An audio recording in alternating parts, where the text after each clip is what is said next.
네, 권영화 교수님 모셨습니다. 안녕하세요. 네, 안녕하십니까. 예. 교수님은 또 반도체이기 때문에 예. 최근에 뭐 삼성전자가 대규모 투자를 단행한다 그런 얘기도 있고 사실 뭐 챗 GPT가 나오면서 뭐 반도체 쪽으로 다시 관심이 쏠리는 측면도 있고 여러 가지 지금 좀 모멘텀이 있는 것 같아요. 그렇습니다. 그래서 현재 시점에서 주목해봐야 할 반도체 투자 아이디어. 예. 그리고 또 최근에 또 이런 책을 내셨습니다. 또 자율주행과 반도체의 미래라는 책을 내셨기 때문에 또 미래의 그 반도체 먹거리는 어디 있는지 경쟁력 있는 기업 무엇인지 알아보도록 하겠습니다. 자, 일단은 그 반도체 업계 주요 이슈를 잠깐 짚고 넘어가면은 사실 뭐 삼성전자가 감산을 발표하긴 했지만 그에 앞서서 약간 우리나라 이 반도체 산업의 좀 악재라고도 볼 수 있는 그런 부분에 대해서 좀 짚고 넘어가야 할 것 같은데 미국의 반도체 시험법이 이제 통과가 되면서 약간 좀 독소 관련된 조항이 많다. 그래서 우리나라가 좀 피해다. 이런 얘기가 좀 있긴 하거든요. 그래서 이걸 이제 한국 반도체 업계 입장에서 어떻게 해석을 해야 되는지 궁금합니다. 근데 그 문제에 대해서는 뭐 이미 어느 정도 이제 협의가 다 끝나서 아마 어느 정도 이제 정부에서도 이제 너무 이제 기업에는 문제 없게 하겠다 이렇게 발표를 한 걸로 제가 알고 있거든요. 그래서 그 문제에 대해서는 일단은 일단락이 어느 정도 된 것 같아요. 그 문제가 됐던 게 이제 세 가지 부분인데요. 예를 들면 뭐 이런 거죠. 뭐 이익을 초과하는 거는 어떻게 이제 서로 이제 공유해야만 한다 뭐 이런 거 있잖아요. 근데 이제 이렇게 하게 되면 아무래도 이제 기업의 어떤 영업 활동이 위축되는 그런 면이 분명히 있기 때문에 문제가 됐었고요. 그 다음에 또 이제 그 회사의 어떤 내부 중요한 정보 이런 걸 또 이제 공개해야 되는 어떤 문제라든지 이런 것도 이제 문제가 될 수 있죠. 그 다음에 또 한 가지 이제 중국에 대한 투자 문제죠. 더 이상 이제 투자 못하게 이제 막으려고 하고 있는데 아무리 봐도 이제 아무래도 이제 기업들한테는 상당히 불리한 그런 상황이 되기 때문에 정부에서도 적극적으로 이제 협의를 해가지고 어느 정도 이제 문제가 일단락이 된 것 같습니다. 단 이제 뭐 작년 10월 달에도 이제 또 중국에 대한 어떤 강화가 또 이제 심하게 또 되고 있는데 그런 문제는 이제 아직까지도 해결해야 될 어떤 이제 문제가 있는 것 같습니다. 예를 들면 뭐 이런 거죠. 이제 지금 이제 세 가지 이제 사항이 문제가 됐는데 뭐 메모리 칩 같은 경우에 이제 그 D램 같은 경우에는 이제 18나노 원도로 못 하겠다. 장비 반입이 안 되잖아요. 그죠? 안 되게 하고 있고 그다음에 이제 낸드 같은 경우에는 128단 이상 못 하게 이제 막고 있죠. 장비도. 그래서 그게 다 이제 뭐 여러 가지 장비, 첨단 장비뿐만이 아니고 뭐 어떤 그 전 단계의 어떤 장비들도 이제 반입이 금지가 되는 거거든요. 그 다음에 또 로직 칩 같은 경우도 이제 14나노 원도로 이제 못하게 이제 하고 있어요. 그 한 이유가 다 있어요. 이렇게 딱 타겟팅을 한 거거든요. 제재에 대해서. 예를 들면 이제 그 로직 같은 경우에는 이제 뭐 SMIC라든지 뭐 낸드 플래시 같은 경우에는 이제 YMTC라든지 D램 같은 경우에는 창신 메모리라든지 이렇게 딱 타겟팅을 해가지고 이제 더 이상 크지 못하게 이제 막은 거거든요. 그래서 그게 이제 앞으로가 좀 문제가 되겠죠. 한국에. 그러면은 사실 그 삼성전자나 SK 하이닉스 같은 경우는 특히나 SK 하이닉스는 원래 이제 중국에 옷이 공장이 있었는데 인텔로부터 사실 메모리 사업을 인수를 했잖아요. 근데 인수했는데 갑자기 또 이렇게 제재를 해버리니까 뭐, 어떻게 보면 뒤통수 맞는 음모론 뭐 이런 얘기도 나오긴 하더라고요. 안 나올 수가 없을 것 같아요. 제가 봐도. 그래서 약간 이거 어떻게 보면은 이 중국의 공장을 가지고 있는 삼성이나 SK 하이닉스 같은 경우에는 이거 빨리 좀 탈출을 해야 되는 건지. 근데 지금 기본적으로 뭐 여러 가지 보시면 이제 어차피 저희도 이제 마찬가지로 대만도 그랬지만은 저희도 이제 미국 쪽에 이제 일단은 붙어야 되는 입장이잖아요. 그거 외에는 뭐 특별한 방법이 지금 없는 상황이기 때문에 단 이제 이런 게 있는 거죠. 어떤 협의를 계속 하면서 이제 한국의 유리한 조건을 계속 이제 끌어내는 거죠. 그런 걸 하면서 뭐 당장은 이제 뺄 필요는 없다고 생각을 해요. 저도 이제 어느 정도 이제 계속 이제 버틸 때까지 이제 버티면서 가는 거죠. 그래서 이제 나중에 연착륙 할 수 있게끔 이제 시간을 이제 버는 거죠. 계속. 그런 식으로 해가지고 이제 전략은 이런 게 있을 것 같아요. 기본적으로 이제 한국에서 이제 첨단 반도체 메모리 쪽으로 이제 가고 중국은 이제 약간 구공정이라든지 이런 식으로 이제 계속 이제 하게 되면 이제 장비 반입하지 않아도 문제가 되지 않을까 그런 생각을 하고 있고요. 그런 식으로 이제 최대한 이제 버틸 때까지 버티면서 계속 이제 협의를 해 나가야겠죠. 그러면서 이제 유리한 조건들을 계속 이제 끌어나갈 수 있는 이제 방안을 또 모색해야 되고요. 그러기 위해서는 이제 한국의 어떤 기술적인 어떤 그런 게 이제 좀 강해야겠죠. 뭐, 예를 들면 뭐, TSMC라든지 뭐, ASML 이런 기업들은 그래도 그나마 많이 끌려다니지는 않고 있잖아요. 왜냐면 이제 너무나 이제 강력한 거의 뭐 독점이기 때문에 그런 능력에 따르면 아무래도 이제 입김이 좀 있는 거잖아요. 그런 식으로 이제 어떤 힘을 좀 키워야 될 필요는 있다고 보거든요. 그렇다면은 예. 그거는 이제 장기적으로 뭐 예. 우리 정부에서는 그 미국과 예. 협상을 통해서 최대한 좀 연착륙 되게끔 예, 그렇게 그렇죠. 인도를 예. 하는 거고 그 예. 시간을 벌어주면은 예. 뭐 중국엔 더 이상 이제 첨단 예. 공정을 투자할 수 없으니 우리나라 같은 경우에는 뭐 최근에 발표한 우리나라에 투자를 한다든지 예. 그런 식으로 계속해서 뭐 진행을 예. 하면 될 것 같다. 예, 그런 맞습니다. 의견이시죠. 그리고 또 이제 메모리 같은 경우도 지금 미국에서 이제 막고 있기 때문에 DDR5 같은 경우도 지금 EUV 공정을 쓰고 있거든요. 예. 더 이상 이제 못 들어가잖아요. 그쪽에는. 예. 그러니까 이제 한국은 그런 식으로 이제 가고 중국 기업들도 못 합니다. 메모리는 지금 이제 과점 상황이기 때문에 중국 기업들도 못 하기 때문에 어떻게 보면 큰 문제는 없는 거죠. 어떻게 보면. 뭐, 물론 이제 마이크로는 있지만은 그래도 어느 정도 이제 과점 굳건한 상태이기 때문에 뭐 첨단 쪽은 또 한국에서 계속 하면 되니까. 예. 어떻게 본다면 약간 장기적으로 본다면은 예. 중국이 추격해올 수 있는 그 싹을 좀 잘라버렸다. 예, 맞습니다. 저는 지금 뭐 여러 가지 이제 그런 얘기도 하시지만 기본적으로 보시면 저는 오히려 미국의 중국에 대한 어떤 제재가 오히려 더 큰 이익이 됐다라고 저는 보거든요. 예, 예를 들어 볼까요? 뭐 SMIC도 뭐 4, 5년 전부터 이제 EUV 공정을 도입하려고 했어요. 근데 이제 막았잖아요. 지금 뭐 나름대로 지금 7나노도 하고 있습니다. 근데 아마 제가 볼 때 막지 않았으면 아마 삼성 거의 비슷하게 쫓아왔을 겁니다. 예. 그리고 마찬가지로 메모리 기업들도 지금 다 EUV 공정 쓰잖아요. 그런 것도 지금 못 쓰고 있습니다, 중국에는. 그래서 지금 뭐 YMTC라든지 그 다음에 또 아까 말씀드린 창신 메모리 이런 기업들도 이제 힘든 거죠. 그래서 뭐 지금 뭐 도산 일부 하고 있고 그 메모리 기업들은 지금 이제 공장을 설립을 했는데 이제 장비가 없어가지고 운영을 못하고 막 쉬고 있습니다. 예. 예. 그렇다면은 이게 사실 그런 부분은 장기적으로 좀 봐야 돼서 우리나라 경쟁력이 상대적으로 부각될 수 있을 그런 이슈로도 해석해 볼 수 있을 것 같고 최근에 약간 주요 이슈가 삼성전자가 1분기 실적을 발표를 하면서 약간 감산에 돌입한다 라고 하면서 주가가 좀 긍정적으로 반응했잖아요. 그렇다면 약간 이제 진짜 바닥을 찍고 좀 반등하는 그런 시점이라고 볼 수 있을지 교수님께서 저는 어떠세요? 반등할 거라고 봐요. 왜냐하면 기본적으로 이제 메모리는 2019년도에도 이제 불황이 왔었거든요. 그때도 매출이 한 20% 정도 떨어졌어요. 그게 주기가 있습니다. 메모리는 기본적으로. 그 주기가 보통 이제 3, 4년마다 한 번씩 옵니다. 예. 그래서 예전에 왔을 경우도 보면 이제 1년 내에 바로 이제 회복이 됐었거든요. 그래서 어느 정도 이제 금방 마찬가지로 이제 회복이 될 거라고 이제 보고 있고요.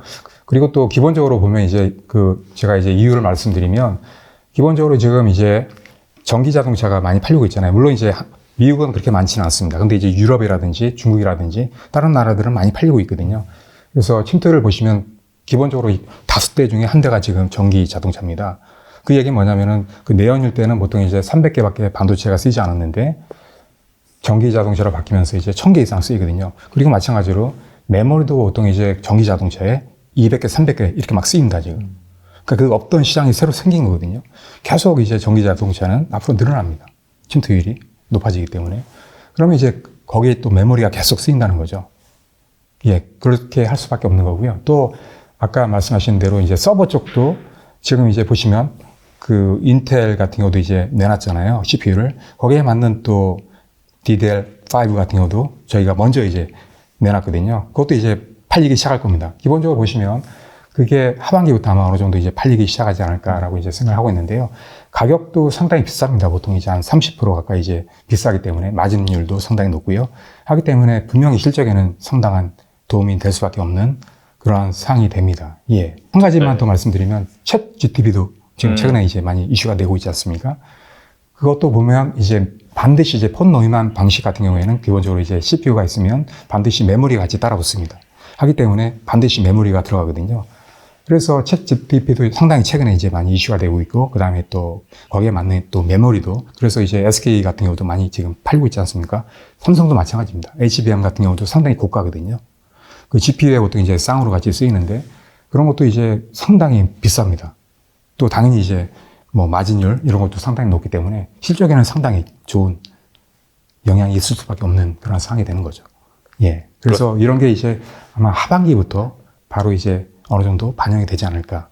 그러면 이제 내년부터는 훨씬 더 좋아지겠죠. 가면 갈수록 좋아질 수밖에 없는 그런 상황이 됩니다. 예.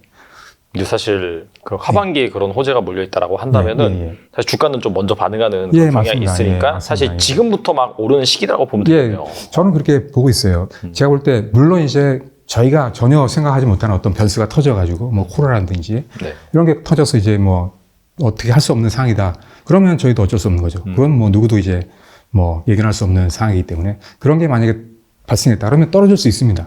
근데 이제 3년 이상 장기적으로 보면 어떤 문제든 보면 이제 3년 내에는 다 극복이 됐기 때문에 반드시 이제 좋아질 수밖에 없는 그런 상황이 된다는 거죠. 예. 알겠습니다. 오히려 이제 약간 반도체 독소 뭐 조항이다라고 해서 그런 노이즈가 있을 때 지금이 어떻게 본다면 좀 싸게 살 수 있는 기회다라고 볼 수 있을 것 같아요. 그렇습니다. 예.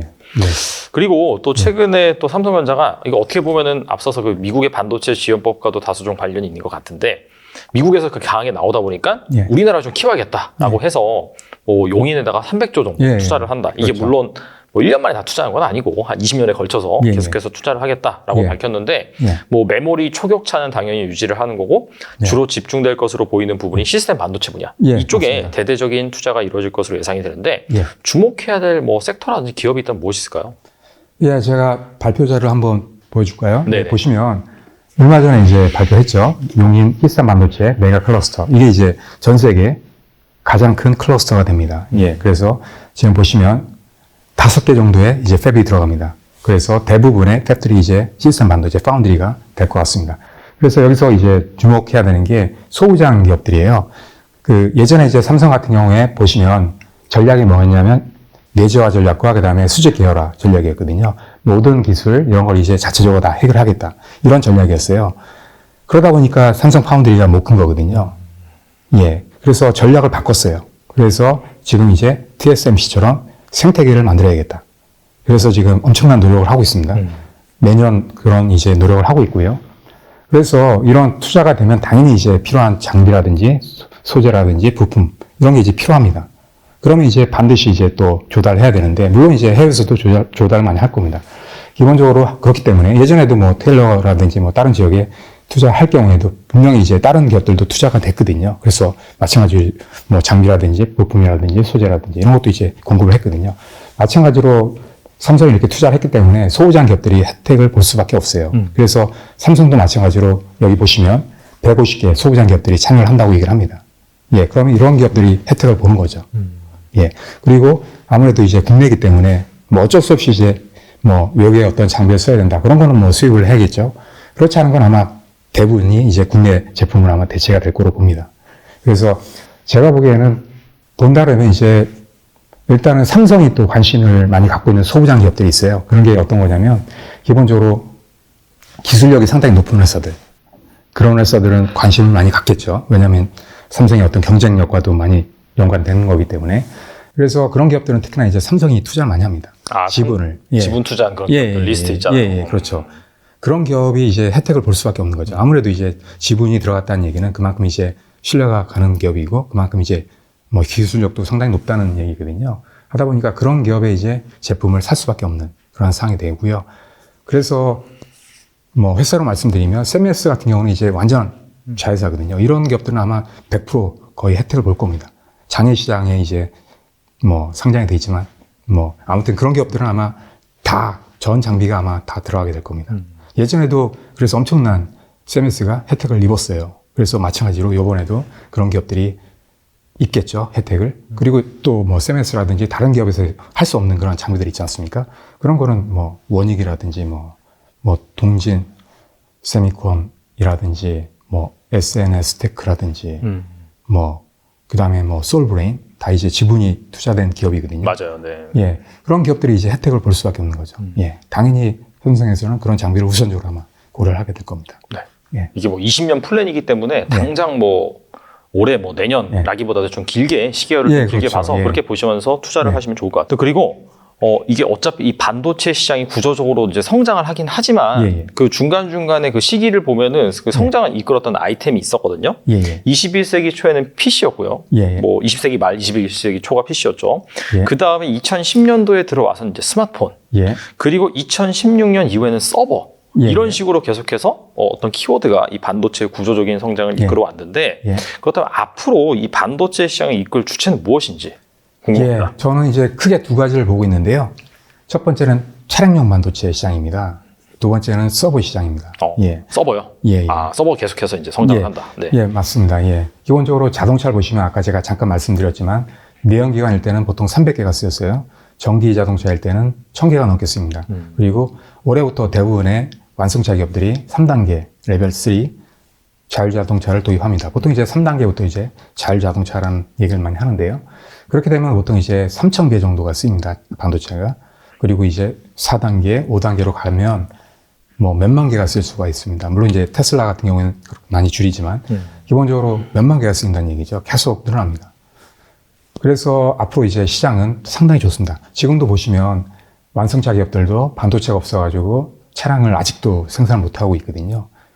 그러니까 유일하게 지금 차량용 반도체 시장만 불황이 아닙니다. 예. 그렇다면 그 약간 성장을 한다라고 예, 맞습니다. 그래서 지금 대충 보시면 한 10% 정도 매년 이제 성장할 거로 보고 있습니다. 그래서 여기 표 보시면 IHS 마켓에서 이제 전망한 건데요. 보시면 이제 매년 이제 성장을 합니다. 예. 그죠? 대략적으로 보니까 한 10몇 %씩 성장을 하는 걸로 나와 있긴 하네요. 예, 맞습니다. 보통 한 10% 정도 보시면 됩니다. 예. 근데 이게 여기에서만 그치는 게 아니에요. 아까 제가 말씀드린 대로 3단계 이상 가면 이제 자율주행차가 되는데요. 그때부터는 이제 모빌리티로 또 연관이 됩니다. 그래서 모빌리티 같은 경우에는 움직이는 모든 게 될 수가 있거든요. 다 이제 조건이 있는데 IT 기술이 접목이 돼야만 돼요. 그래서 뭐 리아카는 당연히 모빌리티가 아니겠죠. 아, 그렇죠. 그래서 그러한 접목이 되는 뭐 애플리케이션이 상당히 많습니다. 예를 들면 우리가 뭐 평상시에도 많이 보는 식당에 가 보시면 요즘에 이제 서빙 같은 거 이제 사람이 없기 때문에 보통 이제 로봇가 하지 않습니까? 다 움직이지 않습니까? 이런 것도 다 모빌리티거든요. 예, 그 다음에 또 아마 자율주행차보다 먼저 이제 도입이 될 것 같은데요. 뭐 드론 택시라든지 에어 택시 뭐 이런 얘기 하는데 UAM 있지 않습니까? 아, 맞아요. 예, 네. 그게 이제 조만간에 이제 도입이 됩니다. 거기도 엄청난 반도체가 쓰여요. 그리고 거기에만 쓰이는 게 아니고 그 다음에 또 뭐 그 터미널도 있어요. 그 UAM에 그런 터미널에도 엄청난 반도체가 또 쓰이게 되죠. 그리고 또 이게 또 지상으로도 연결이 되거든요. 그러면은 PBV 목적 기반 모빌리티 예, 이쪽으로도 연관이 됩니다. 그러면 반도체가 엄청난 수준으로 쓰이게 되는 거죠. 예, 그래서 아마 제가 볼 때 지금 이제 보시면 반도체가 차량에 쓰이는 게 대충 한 12% 정도 됩니다. 아, 전체 반도체 시장에서 차량용 반도체가 12% 정도. 이게 계속 늘어납니다. 그래서 한 15%까지 계속 이제 성장을 할 걸로 보고요. 그리고 만약에 이제 아까 제가 말씀드린 대로 모빌리티까지 본다면 20% 이상도 될 수 있죠. 예, 그러니까 엄청난 시장이 되는 거죠. 예, 그리고 또 아까 제가 말씀드린 서버 보시면 이제 그 뭐 스트리밍 서비스라든지 뭐 빅데이터라든지 인공지능 이런 게 발생하게 되면 또 발전하게 되면 반드시 데이터가 많이 증가할 수밖에 없거든요. 그렇죠. 그러면 그걸 다 이제 소화를 해야 되는데 그게 서버에서 다 이제 저장을 하지 않습니까? 그러니까 서버가 수요가 엄청나게 늘어납니다. 그 안에도 반드시 이제 메모리 반도체뿐만이 아니고 시스템 반도체도 들어간다는 얘기죠. 그러면 엄청나게 또 시장이 커집니다. 그리고 아까 제가 말씀드린 대로 자율주행차가 되게 되면 또 이제 서버랑도 통신을 또 하게 되거든요. 그러면 이 전기 자동차나 아니면 자율주행차가 커지기 시작하면 또 서버도 영향을 미칩니다. 그 전기 자동차나 자율주행차가. 그러면 그 전기 자동차나 자율주행차가 커짐에 따라서 이제 서버 시장도 같이 커지는 거죠. 그래서 이렇게 상호작용을 합니다. 그래서 그런 걸 종합적으로 본다면 당연히 차량용 반도체, 모빌리티 이쪽 시장이 훨씬 더 크게 될 거라고 저는 생각을 하고 있습니다. 예. 보니까 2028년에 1298억 달러라고 나와 있는데 예, 이게 원화로 환산을 하면은 대략 한 160조, 170조? 그 정도 이제 시장이긴 한데 엄청나죠. 예. 이거에 플러스 방금 말씀하신 AI랑 서버 이런 거 다 합치면은 그거보다 한 배의 이상으로 커질 수 있겠네요. 예. 한 300조가 넘을 수도 있겠네요. 예, 그럴 수도 있습니다. 예. 그리고 그 시장조사기관 조사한 거에 따르면 그 차량용 그쪽 시장보다 모빌리티 시장이 한 3배 이상 크다는 그런 연구 조사도 있어요. 그럼 한 400조 이상 예. 커지겠네요. 왜냐하면 이제 워낙 이제 애플리케이션이 많으니까요. 움직이는 모든 것은 다 모빌리티가 됩니다. 예를 들면 이제 우주선, 그 다음에 또 선박이라든지 기차라든지 이런 것도 다 모빌리티라고 볼 수 있는 거거든요. 그런 것까지 다 따진다 그러면 엄청난 수요가 있는 거죠. 거기에 다 반도체가 쓰이니까요. 예. 확실히 말씀을 들어보니까 이 차세대 이제 반도체 시장의 성장 동력은 모빌리티. 초기가 이제 차량용인 것 같고 또 모빌리티는 차량에만 국한되는 것이 아니라 다양한 그런 운송 수단이기 때문에 그런 관점에서 잘 보시면은 정말 좋겠다라는 생각이 들고 그렇다라고 한다면 당연히 이 모빌리티용, 뭐 차량용 반도체에서 핵심 경쟁력을 가지고 있는 기업들에 대해서 우리가 공부해 볼 필요가 있을 것 같아요. 그 기업들이 무엇이 있는지 좀 말씀해 주시면 좋을 것 같습니다. 되게 많습니다. 지금 웬만한 글로벌 기업들은 다 이제 차량용 반도체 사업을 다 하고 있어요. 예, 그럴 수밖에 없어요. 워낙 시장이 커졌기 때문에 안 하면 이제 시장을 뺏기는 거기 때문에. 그래서 예전 같은 경우에 보시면 이제 삼성 같은 경우도 한참 늦게 이제 진입을 했거든요. 그 이유가 있어요. 그 전에는 그렇게 시장이 크진 않았습니다. 삼성이 보통 먼저 시장에 절대 들어가진 않습니다. 시장이 어느 정도 성숙한 다음에 이제 돈이 된다라고 이제 판단이 되면 그때 이제 들어가는 거죠. 그만큼 이제 시장이 커졌다는 거예요. 그래서 지금 웬만한 규모의 어떤 글로벌 반도체 기업들은 다 차량용 반도체나 모빌리티 시장에 다 진입을 하고 있습니다. 그리고 뿐만 아니고 지금 이제 뭐 빅테크 기업이라든지 그 다음에 모빌리티 기업 이런 기업들도 다 이제 어느 정도 이제 진입을 하고 있거든요. 그래서 이 파이가 커지기 때문에 어쩔 수 없이 웬만한 기업들은 다 진입을 할 수 없는 그런 상황이 됐었고요. 그 다음에 뭐 한국에도 마찬가지지만 이런 조그만 기업들 있지 않습니까? 팹리스라든지 뭐 이런 기업들도 많이 진입을 해 있습니다. 예. 그 본 책에 보면 이제 예. 몇몇 기업들 말씀해 주셨잖아요. 예, 많죠. 소개해 주면 좋을 것 같아요. 네. 예, 일단 보시면 뭐 텔레칩스 같은 경우는 아예 차량용 반도체 전문 기업이죠. 매출이 뭐 95% 정도가 차량용 반도체 이쪽에서 나오고 있기 때문에 그래서 보시면 한때 보시면 몇 년 전만 해도 텔레칩스가 상당히 안 좋았습니다. 실적이. 근데 작년하고 재작년 이때부터 이제 계속 매출이 계속 늘어나고 있고요. 시장이 커지기 때문에 작년에 거의 뭐 최상을 찍었거든요. 마찬가지로 앞으로도 아마 그렇게 될 가능성이 큽니다. 예. 그리고 뭐 어부 반도체도 마찬가지로 들어갔죠. 차량용 반도체 시장에. 그 다음에 또 IA라든지, 그 다음에 KC라든지 뭐 이런 기업들이 다 지금 하고 있거든요. 제주 반도체 이런 기업들도 메모리 쪽에서 하고 있습니다. 그래서 진짜 많은 기업들이 관심을 가지고 있죠. 예. 알겠습니다. 예. 그리고 이제 테슬라, 애플, 아마존 등 빅테크 기업들도 자체적으로 이제 반도체를 계속해서 만들고 있잖아요. 사실 이게 시장이 커지다 보니까 이런 빅테크 기업들은 우리가 자체적으로 설계를 해야 되겠어. 할 만한 시장 사이즈가 나온단 말이죠. 그렇죠. 근데 어떻게 보면 기존의 그런 반도체 업체들과의 약간 좀 경쟁 관계 이런 것들이 형성될 수도 있는데 그렇다면 이 반도체 업계에 미친 영향은 무엇인지 좀 궁금하거든요. 일단 지금 제가 얘기하는 게 이제 모빌리티 쪽이니까 그쪽만 이제 한정돼서 말씀을 드리면 기본적으로 차량용 반도체 쪽은 크게는 두 가지로 이제 분류가 되고 있는데요. 하나는 이제 성숙 공정, 아날로그 반도체죠. 기존에 이제 많이 하던 그러한 성숙 공정의 반도체가 있고요. 그 다음에 첨단 쪽에 이제 반도체가 있습니다. 그래서 예전에는 불과 뭐 1년 전만 해도 이제 다 성숙 공정의 반도체가 많이 쓰였어요. 근데 지금 이제 차량을 보시면 상당히 진화했지 않습니까? 지금 보시면. 하기 때문에 이 성숙 공정의 반도체뿐만이 아니고 첨단 공정에 많이 쓰이는 그러한 반도체가 상당히 많이 늘어나고 있습니다. 그래서 그쪽 시장도 커지기 때문에 앞으로는 이쪽 시장이 훨씬 더 커질 겁니다. 그래서 보시면 이제 차량, 최근에 이제 보시면 뭐 고급 차량 위주로 보시면 차량에 보면 되게 현란합니다. 뭐 디스플레이가 많이 장착이 돼 있고요. 기능도 상당히 자동으로 많이 돼 있고요. 이런 식으로 진화한다는 얘기죠. 그러면 반도체가 반드시 쓸 수밖에 없고요. 그 다음에 차량용 반도체도 마찬가지로 계속 이제 그 공정이 높아져야 됩니다. 예, 지금 이제 8인치에서 많이 하고 있는데 이게 이제 또 12인치로 조만간에 갈 것 같습니다. 이런 식으로 성능이 계속 이제 업그레이드 돼야만 또 이제 어떤 기능을 또 만족시킬 수가 있고요. 그 다음에 또 이 구동과 관련 없는 그러한 뭐 인포테인먼트라든지 아다스라든지 이런 쪽은 반드시 이제 첨단 뭐 EUV 공정에 또 반도체를 또 써야 되거든요. 하다 보니까 이제 반도체 시장이 엄청나게 또 뭐 커진다고 볼 수가 있는 거죠. 예. 알겠습니다. 그렇다면 약간 좀 이렇게 여러 다양한 기업들이 진입해서 경쟁을 하고 있는데 이런 상황에서 오히려 좀 수혜를 볼 만한 기업은 뭐가 있을까요?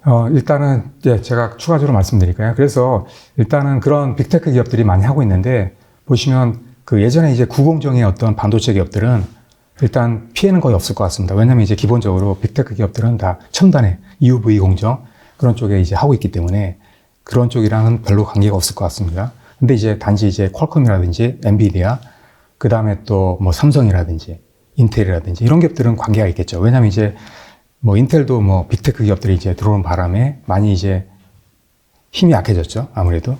마찬가지로 이런 빅테크 기업들도 자체적으로 이제 반도체를 거기다 이제 할 거기 때문에 팔 수가 없는 거예요. 이런 인텔이라든지 삼성이라든지 뭐 물론 이제 팔긴 하겠죠. 근데 이제 제한이 되겠죠. 어느 정도. 시장은 또 커지고 하기 때문에 그렇게 뭐 큰 피해는 없지만 그래도 빅테크의 이제 큰 시장을 뺏기는 거니까. 자체적으로 설계한다면 그 시장은 하고 뭐 제쳐두고라도 물론 이제 시장은 많습니다. 그래도 이제 그런 영향이 있겠죠. 그래서 이제 일단은 저는 이런 거라고 생각해요. 이제 표현을 하자면 어항에 이제 금붕어가 있는데 갑자기 이제 맥이 보통 이제 보시면 이제 금붕어가 보통 이제 천천히 막 돌아다니잖아요. 아무것도 없을 때는. 근데 맥을 한 마리 넣으면 어떻습니까? 움직임이 엄청나게 빨라지죠. 마찬가지로 이런 반도체 기업들도 상당히 이제 긴장을 하겠죠. 그래서 많이 이제 활발하게 아마 기술 개발도 하고 전체적으로 보면 이제 반도체 시장이 어떻게 보면 더 발전하는 거죠. 그런 것 때문에. 예. 그리고 또 말씀드린 대로 이점도 있습니다. 만약에 이제 빅테크 기업들이 자체적으로 계속 이제 반도체를 개발한다 그러면 또 첨단 이쪽은 빅테크 기업들이 할 수가 없어요. 기본적으로. 왜냐면 이제 팹이 있어야 되는데 제가 기본적으로 볼 때는 빅테크 기업들은 팹을 건설하기는 어려울 거예요. 왜냐면 기본적으로 지금 보시면 팹을 건설하는데 비용이 10조 원에서 15조 원 이상 막 들거든요. 하다 보니까 또 이제 그 파운드리 비즈니스는 기본적으로 서비스 비즈니스고 그다음에 제조 비즈니스입니다. 하다 보니까 이런 빅테크 기업하고 이제 약간 달라요. 뭐 생리 자체가. 하다 보니까 그쪽으로 아마 들어가기는 어려울 겁니다. 하다 보니까 빅테크 기업들이 이제 뭐 설계는 할 수 있지만 그러한 또 반도체를 만들기 위해서는 이제 파운드리를 또 이용을 해야 되는데 그 파운드리가 지금 상황에서 보시면 뭐 첨단 쪽은 뭐 삼성과 그다음에 TSMC밖에 없다는 거죠. 그러니까 당분간은 두 기업에서 이제 온전한 혜택을 볼 수밖에 없는 그런 상황이 됩니다. 예. 확실히 이제 빅테크 기업들이 뛰어들어서 기술 개발하는 쪽이 이제 팹리스 쪽, 설계 쪽이고 제조 같은 경우에는 여전히 뭐 TSMC를 중심으로 삼성전자라든지 그런 기업들이 가져갈 거기 때문에 그쪽이 확실히 약간 투자 관점에서는 상대적으로 편한 선택이 아닌가 그런 생각이 맞습니다. 들어요. 예. 그리고 뭐 빅테크 기업뿐만이 아니고 완성차 기업들도 지금 대부분이 다 반도체를 개발하고 있습니다. 그런 반도체 제조 마찬가지로 첨단 반도체도 많이 이제 할 건데 물론 이제 자체적으로 설계도 많이 할 겁니다. 뭐 현대에도 마찬가지로 노력하고 있고요. 많은 기업들이 노력을 하고 있는데 마찬가지로 이제 생산을 못 한다는 얘기죠. 지금 생산하고 있는 기업이 한 기업이 있습니다. 물론 이제 현대 같은 것도 이제 고려를 하고 있습니다. 생산도 물론 첨단은 아닙니다. 구공정에서 이제 생산하는 생각도 이제 고려는 하고 있는데요. 근데 이제 도요타 같은 경우에는 예전부터 이제 반도체 공장을 갖고 있었습니다. 그래서 이제 자체적으로 어느 정도 해결이 가능합니다. 구공정은. 나머지 이제 완성차 기업들은 다 이제 구공정 자체도 다 파운드리 기업들에 맡겨야 되는 입장이거든요. 예, 그래서 그런 시장이 또 엄청난 파운드리의 기회가 된다는 얘기죠. 일단 자율주행 시장이 성장하는 거는 누구나 이제 부인할 수 없을 것 같고, 근데 대신에 무조건 좋은 건 아니고 분명히 약간 좀 리스크도 있고 그다음에 노이즈도 있는 것 같긴 하거든요. 대표적으로 약간 자율주행 시장이 밑빠진 독에 물 붓기다. 약간 그런 회의론도 있어요. 그래서 제가 기사를 찾아보니까 포드와 폭스바겐의 합작사 아르고 AI가 최근에 뭐 사업을 접었다라는 그런 기사도 있고, 그다음에 사실 구글 웨이모가 한때는 막 기업 가치를 엄청나게 막 수백조 단위로 받았는데 지금 완전히 곤두박질 친 걸로 알고 그렇죠. 있긴 하거든요. 그래서 과연 이런 것들을 본다라고 한다면은 자율주행 시장이 과연 상용화 될 수 있을지 약간 좀 너무 좀 앞서갔다 신기루 같다 그런 의견도 나오거든요. 어떻게 보시나요? 근데 아까 말씀하셨는데 근데 다시 뭉쳤습니다. 지금 포드에서 회사 하나 차렸습니다. 그 회사 이름이 Latitude AI라는 반도체 관련 회사인데요. 뭐 모빌리티 회사인데요. 지금 이제 예전에 이제 다 나왔던 인력들을 다 흡수했습니다. 그래서 새로 지금 개발을 하고 있습니다. 예. 그래서 이게 저는 이제 기본적으로 아까 말씀드린 대로 지금 3단계인데요. 4단계, 5단계 갈 거라고 생각을 해요. 단 이제 시간의 문제죠. 그게 어느 정도 빨리 될 수 있느냐. 이거의 문제지 될 거라고 보거든요. 기본적으로. 물론 이제 되기 위해서는 많은 것들이 또 준비가 돼야 됩니다. 지금 가장 반도체 쪽에서 문제가 되는 게 AI 반도체거든요. 많이 좀 하고 있지만 그게 보시면 이제 차량이 이제 스스로 이제 운전을 해야 되는데 지금 보시면 사람도 갑자기 뭔가 물건이 튀어나오면은 대응하기가 쉽지가 않거든요. 근데 이제 이거를 반도체로 대응을 해야 되잖아요. 근데 그게 얼마나 어렵겠습니까? 갑자기 뭐가 튀어나와서 이제 막으면 브레이크를 잡아야 되는데 얼마나 빨리 해야겠습니까? 이런 거를 반도체가 해결한다는 게 쉽지가 않은 문제죠. 예.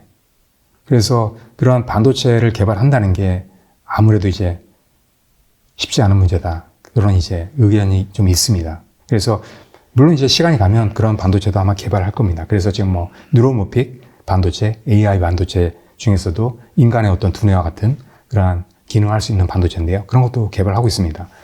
그래서 나중에는 그런 식으로 이제 개발을 하겠죠. 그러면 그런 것도 충분히 어느 정도 대비를 할 수 있는 그러한 상황이 되겠죠. 그 다음에 또 뭐 여러 가지 이유가 있어요. 되지 못하는 이유가 있는데 예를 들면 뭐 이런 것도 있어요. 그 도로 상황이 완전히 바뀌어야 됩니다. 자율주행이 되기 위해서는. 뭐 신호체계라든지 그다음에 인프라라든지 모바일 네트워크라든지 이런 게 다 새로 다 갖춰져야 되거든요. 이런 게 아무래도 돈도 많이 들고 시간도 많이 필요하다는 얘기죠. 예. 어차피 이제 다가올 미래는 확실하고 대신에 예. 약간 시간의 문제다. 예, 맞습니다. 그리고 또 이런 문제도 있어요. 지금 뭐 운전자 많지 않습니까? 택시라든지 뭐 운전으로 먹고 사는 이런 분들. 만약에 이제 자율주행차가 된다면 그런 분들이 생계가 또 문제가 되거든요. 예. 그런 사람들이 분명히 반발합니다. 예전에도 뭐 그런 문제가 있었지만, 그래서 분명히 그런 사람들의 어떤 이제 생계 대책 이런 것도 어느 정도 돼야겠죠. 예. 그 다음에 또 보안 문제도 또 문제가 됩니다. 뭐 테슬라도 예전에 그런 문제가 있었지만 보면 막 해킹해가지고요. 마음대로 막 조작해가지고 사고 일으키면 또 문제가 되지 않습니까? 그런 문제가 종종 있었습니다. 그런 문제도 상당히 이제 이슈가 되겠죠. 지금까지는 뭐 큰 이슈가 없지만 앞으로 그런 문제들도 많이 불거지게 될 겁니다. 그래서 그런 문제도 해결이 돼야 되고요. 그래서 이제 그런 인증 같은 것도 많이 지금 최근에 많이 하고 있어요. 예. 그 다음에 또 마지막으로 중요한 게 어떤 거냐면 사람들의 어떤 인식도 좀 바뀌어야 됩니다. 보시면 지금 저 같은 경우도 그래요. 제가 과연 자율주행차를 탈 수 있을까? 진짜 안전하게 탈 수 있을까? 이런 불안감이 있거든요. 근데 대부분의 사람들이 마찬가지거든요. 아무리 5단계까지 간다 해도 일단은 가장 중요한 게 이제 안정성이 이제 확보가 돼야 되는데 과연 진짜 안전한가? 이게 좀 사람들의 어떤 심리적으로 문제가 있다는 얘기죠. 이런 수용성이 좀 시간이 의외로 또 많이 걸립니다. 예. 금방 되진 않습니다. 특히나 이제 나이 드신 분, 이런 분들일수록 그런 수용성에 상당히 문제가 더 많이 있을 수 있습니다. 그렇죠. 예. 네. 알겠습니다. 예. 그리고 미래 자율주행용 반도체로 실리콘 대신 화합물 반도체가 뜰 것이다 예. 라고 이제 책에서 소개를 해주셨어요. 그래서 화합물 반도체가 무엇이고 그 종류가 또 어느 종류가 있고 또 성장태에 대해서 말씀해 주시면 좋을 것 같습니다. 예, 일단 지금 이제 보시면 반도체로 쓸 수 있는 물질이 지구상에 딱 두 가지가 있어요. 예. 첫 번째가 게르마늄. 그래서 예전에 첫 번째로 이제 반도체에 게르마늄이 많이 쓰였습니다. 처음에는. 근데 이제 실리콘이 나오면서부터 훨씬 더 뭐 싸기도 하고, 그 다음에 또 실용성도 좋고요. 그 다음에 물질적으로도 상당히 좋으니까 이제 그걸로 바꾼 거거든요. 그 외에는 없습니다. 아직까지 발견된 게. 하다 보니까 이게 단일 원소지 않습니까?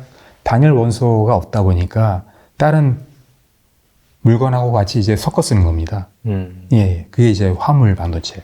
다른 말로 하면 이제 와이드 밴드 갭 반도체라고 얘기를 하는데요. 예, 그게 뭐냐면은 그 밴드 갭이라는 게 있는데 이게 뭐냐면은 그 원자가 있으면요. 그 안에 이제 원자 핵이 있어요. 원자 핵이 있는데 그 주위를 이제 전자가 이렇게 빙빙 돌고 있습니다. 그래서 그 전자가 밖으로 튀어나가려는 어떤 성질이 있거든요. 그걸 이제 억제해 주는 겁니다. 그게 뭐냐면은 뭐 온도라든지 전압이라든지 이런 게 만약에 이제 높아버리면 반도체의 어떤 특성이 변해버립니다. 예, 그래서 그 최외곽 전자라고 얘기하는데 그 범위를 벗어나 버리면 이게 도체가 되거든요. 그래서 그걸 이제 억제할 수 있는 능력. 그게 이제 밴드갭이거든요. 그래서 밴드갭이 넓다는 거는 기본적으로 반도체의 특성이 변하지 않는다는 얘기예요. 그래서 그런 특징을 갖고 있습니다. 화합물 반도체가. 하기 때문에 많이 최근에 쓰이는 겁니다. 특히나 이제 자동차를 보시면 되게 험한 환경입니다. 예를 들면 뭐 아프리카라든지 시베리아 이런 데서도 많이 사용할 수 있거든요. 그러면 진짜 혹한 어떤 조건인데요. 그런 데서도 반도체의 어떤 특성이 변하지 않아야 됩니다. 근데 실리콘은 변할 수밖에 없다는 거죠. 한 170도 돼버리면요. 이게 특성이 변해버립니다. 그러니까 반도체로서의 어떤 역할을 하기 힘듭니다. 근데 이제 화합물 반도체 같은 경우에는 뭐 400도까지도 이제 견딜 수가 있습니다. 그러니까 특성이 변하지 않으니까 차량용에 쓰이기에 상당히 적합한 거죠. 예. 그래서 보시면 일단 차량용 쪽에 쓸 수 있는 반도체 제 책에도 이제 소개를 드려놨는데요. 뭐 한 3가지 정도 말씀드릴 수 있어요. 첫 번째 이제 SiC. 이게 이제 탄화규소라고 얘기를 합니다. 그 다음에 또 GaN인데요. 질화갈륨. 그 다음에 세 번째는 산화갈륨입니다. 예. GA2O3. 예. 한 3가지 정도 말씀을 드리는데요. 지금 차량용에 가장 많이 쓰이는 거는 이제 SiC 반도체거든요. 예. 탄소와 실리콘을 결합한 겁니다. 예. 그래서 이 특징이 이제 고전압에 견딜 수 있는 그런 특징이 있습니다. 그래서 실제로 보면 이제 도요타라든지 그 다음에 또 테슬라라든지 이런 기업들은 예전부터 탄화규소 반도체를 적용을 했거든요. 차량에. 예. 그리고 현대도 지금 하고 있고요. 나머지 기업들도 많이 이제 도입 단계에 있습니다. 이런 식으로 도입을 많이 하고 있습니다. 예, 예.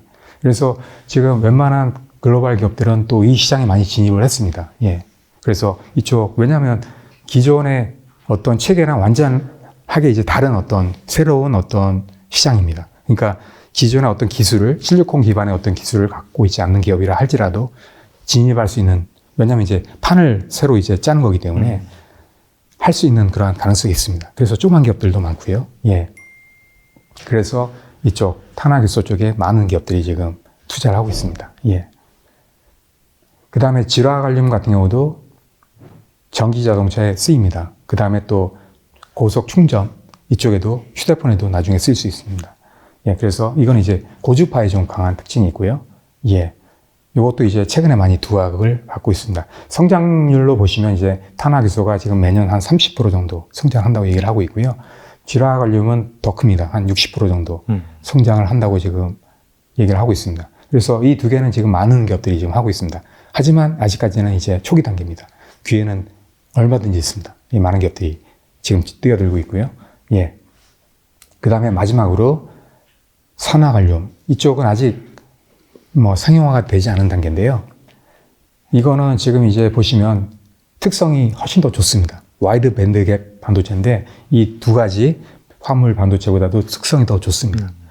그 다음에 또 마찬가지로 이 두 가지에 비해서 가격도 상당히 저렴한 편입니다. 하다 보니까 뭐 이 산화갈륨이 많은 반도체, 화물 반도체를 대체할 거다 이런 얘기도 나오고 있습니다. 그래서 이런 반도체들이 차량에 많이 쓰이고 있고요. 그 다음에 앞으로는 더 많이 쓰이게 될 겁니다. 그래서 지금 많은 기업들이 지금 하고 있고요. 시장에서도 많이 지금 예, 경쟁이 치열하게 지금 진행이 되고 있습니다. 예. 경쟁이 치열하게 진행이 예. 되고 있어도 그 중에서 약간 두각을 나타내고 있는 경쟁력 예. 있는 업체 한 몇 개만 꼽으면 뭐가 있을까요? 예, 지금 탄화기소 쪽은 지금 두 가지가 있어요. 한 가지는 이제 웨이퍼를 만드는 기업이 있고요. 또 웨이퍼를 가져다가 진짜 칩을 만드는 그러한 기업이 있어요. 지금 웨이퍼를 만드는 기업은 울프스피드라는 기업이 있는데 그 기업이 가장 시장률이 높습니다. 그래서 점유율이 지금 보시면 한 62% 정도 하고 있거든요. 예, 그 다음에 또 투식스라든지, 그 다음에 또 사이 크리스탈이라든지, 요건 이제 롬 자회사인데요. 그런 기업들이 하고 있고, 국내 기업도 있습니다. SK 실트론. 예, 이 기업도 지금 하고 있습니다. 그래서 한 5% 정도 마켓쉐어를 하고 있습니다.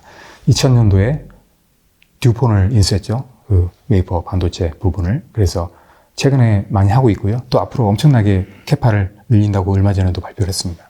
예, 투자를 많이 하고 있습니다. 예. 혹시 이런 기업들을 좀 잘 살펴본다라고 한다면은 예, 예. 미래 반도체 그런 화물 반도체 쪽에 예. 되게머니실 수 있기 때문에 예, 좋지 그리고 않을까 생각이 또 드네요. 칩을 만드는 기업들도 소개를 좀 드리면요. 뭐 인피니언 같은 기업도 상당히 적극적으로 하고 있고요.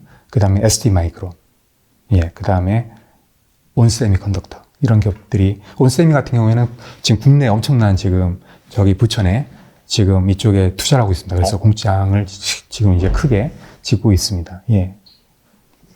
네, 알겠습니다. 지금까지 약간 경쟁력 있는 차량용 반도체 분야에서 주목할 만한 투자 아이디어 기업들 말씀해 주셨는데 만약에 이 교수님께서 이 차량용 반도체 기업에 투자를 하신다고 한다면은 과연 좀 어떤 주식에 투자를 하실 건지 궁금합니다. 예. 근데 이게 보시면 그 차량용 반도체 기업이라고 하지만 차량용 반도체 기업이라고는 하지만 그쪽만 하고 있는 기업은 거의 없거든요. 아, 그렇죠. 기본적으로 뭐 텔레칩스 정도가 한 95% 정도 그쪽으로 하고 있고요. 나머지 기업들은 다 다른 것도 하면서 같이 하고 있습니다. 그래서 그런 걸 다 따져본다 그러면 저는 이제 선호하는 기업이 TSMC입니다. 예, 왜 그러냐면 예전에 2년 전인가요? 1년 전인가요? 보시면 그 코로나19 터지면서부터 그때 그 세계 각국의 국가의 정부들이 어떻습니까? TSMC에 제발 좀 양산 좀 해달라 요청했습니다. 일본하고 유럽, 미국, 그죠? 그 이유가 있어요. 그 TSMC가 차량용 반도체를 70% 이상 생산하고 있습니다. 그리고 EUV 첨단 공정은 90% 이상을 하고 있습니다. 하다 보니까 TSMC가 생산해주지 않으면 이게 마비가 되는 거예요. 예. 물론 이제 삼성 같은 경우도 하게 될 겁니다. 계속 늘어나겠지만 아직까지는 그래도 이제 TSMC가 거의 꽉 잡고 있거든요. 왜냐하면 차량용 반도체 아까 제가 말씀드린 인피니언이라든지 ST 마이크로라든지 온셈이라든지 NXP라든지 이런 기업들도 한 20% 정도는 아웃소싱을 줍니다. 그러니까 TSMC라든지 뭐 UMC라든지 이런 기업들에 다 아웃소싱을 주거든요. 맡기는 겁니다. 그러니까 그게 다 이제 수요가 되는 거예요. 물론 이제 80%는 자체적으로 하고 있지만. 그러니까 TSMC가 없다 그러면은 완전히 공급망이 막 붕괴집니다. 앞으로도. 하기 때문에 TSMC를 주목을 그쪽 방면에서도 상당히 할 필요가 있다라고 저는 생각을 합니다. 예. 뭐 삼성전자 말고 TSMC를 선호하는 이유는 약간 그 촬영한 반도체가 시스템 반도체 기반이고 파운드리 쪽에서는 약간 TSMC 점유율이 훨씬 더 높기 때문에 그런 관점이라고 좀 보면 될까요? 예, 그렇죠. 예. 그리고 앞으로도 아마 TSMC가 차량용 반도체에서도 상당히 독보적으로 할 거라고 저는 생각을 합니다. 예.